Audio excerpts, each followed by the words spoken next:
Hello, I am Dr. Divya Kumar, Director of Gynae and Infertility at Accord Super Specialty Hospital, Greater Faridabad. और आज हम बात करेंगे कि अबॉर्शन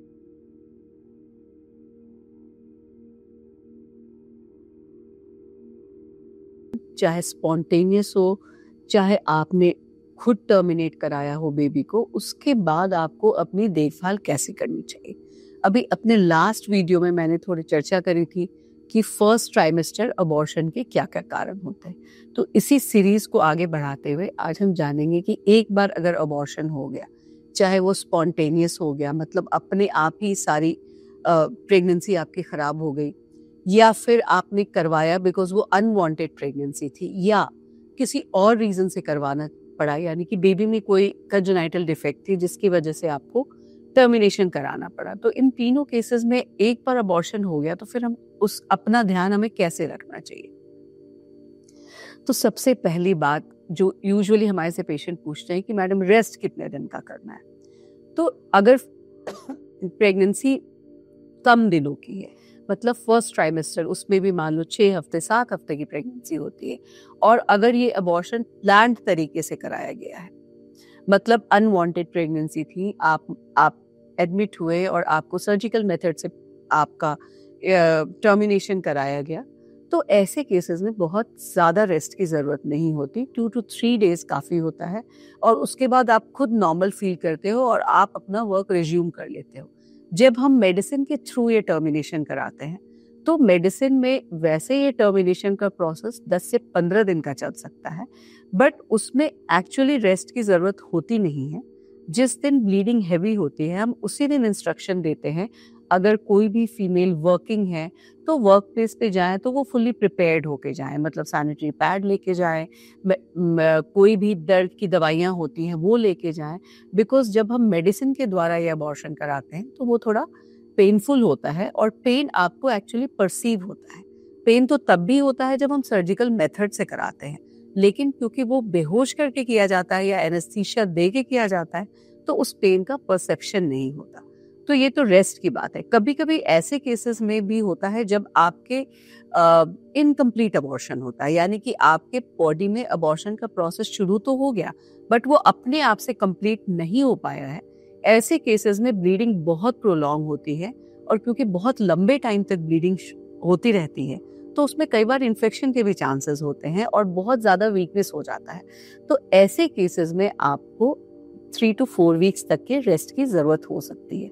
तो अगेन रेस्ट डिपेंड करता है कि किस मेथड से आपका अबॉर्शन हुआ और उसकी वजह से आपके बॉडी को कितना ट्रॉमा पहुंच रहा है। तो ये आपके डॉक्टर आपको डेफिनेटली गाइड कर देंगे कि कितना रेस्ट आपको लेना चाहिए।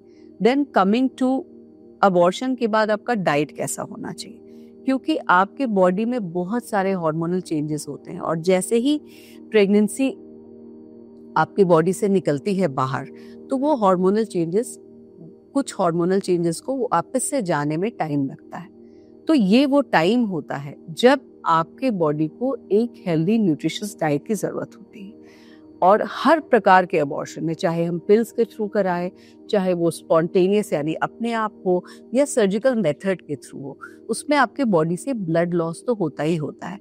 तो डेफिनेटली आपको आयरन रिच डाइट लेना चाहिए, और कभी कभी सिर्फ डाइट से ये पूरा नहीं पड़ता, तो आयरन के सप्लीमेंट्स भी आपके डॉक्टर आपको प्रिस्क्राइब करते हैं। इसके अलावा मल्टीविटामिन्स और एक बैलेंस डाइट जिसमें प्रोटीन, कार्बोहाइड्रेट, माइक्रोन्यूट्रिएंट्स, ये सारी चीजें आपको मिले, इसका ध्यान रखना होता है।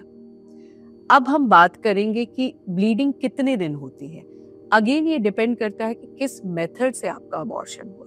अगर स्पॉन्टेनियस हुआ और कंप्लीट हुआ तो कभी कभी एक सिंगल बाउट आता है ब्लीडिंग का, और उसके बाद बहुत थोड़ी स्पॉटिंग आपको हफ्ता या 10 दिन तक चल सकती है। अगर आपने सर्जिकल मेथड से कराया तो क्योंकि वो कंप्लीट अबॉर्शन हो जाता है, तो उसमें bleeding again 1 week to 10 days से ज्यादा नहीं होती है।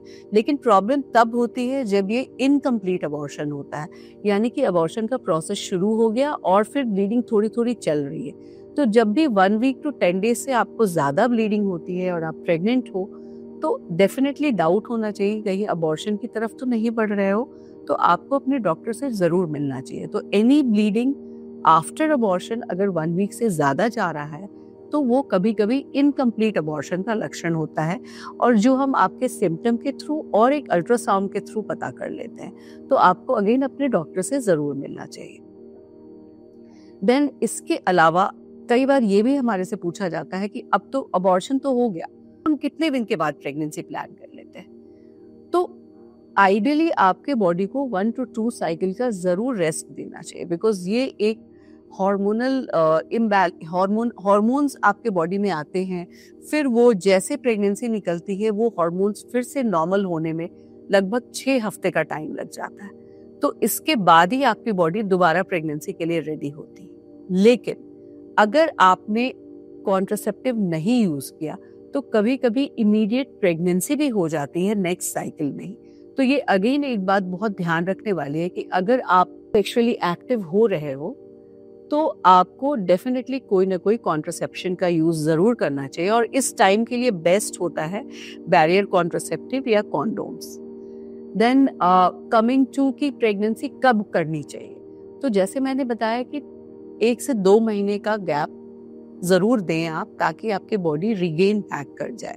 जो ब्लड लॉस हुआ है, इस बीच आपने मल्टीविटामिन ले लिया, ये सारे ब्लड के बॉडी के जितने भी माइक्रोन्यूट्रिएंट्स और आयरन, इन सब का लॉस हुआ है, उसको रिप्लेनिश करने के बाद आपका बॉडी दोबारा प्रेगनेंसी के लिए तैयार हो जाएगा। अब एक और बहुत इंपॉर्टेंट बात है कि अगर आपका अबॉर्शन अपने आप हो गया है तो आपको अगली प्रेगनेंसी से पहले उस अबॉर्शन का रीजन भी पता करना बहुत जरूरी होता है।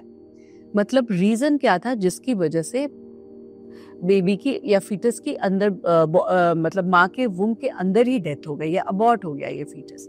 बिकॉज अगर हमने पता नहीं किया और इस बीच दूसरी प्रेगनेंसी हो गई तो वो दूसरे अबॉर्शन होने का खतरा भी बहुत बढ़ जाता है। और कुछ एक कारण होते हैं और कुछ जो रीजंस होते हैं वो क्योरेबल होते हैं। तो हमने अगर टाइम से मेडिसिन दे दी या आपकी बॉडी में जिस भी चीज की डिफिशियंसी है उसको हमने रिप्लेनिश कर दिया तो आपकी अगली प्रेगनेंसी आराम से नॉर्मली टर्म तक जा सकती है और आप मदरहुड को अचीव कर सकते हो।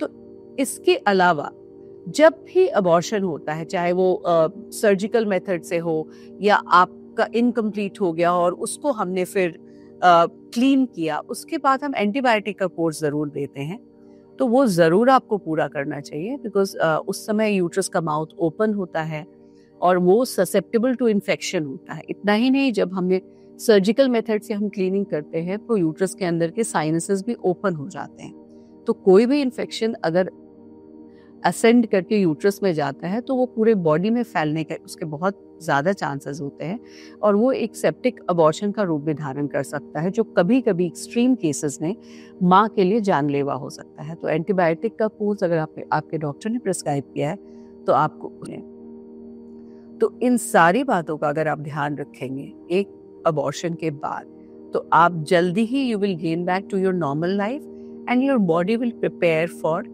मदरहुड वेरी सून।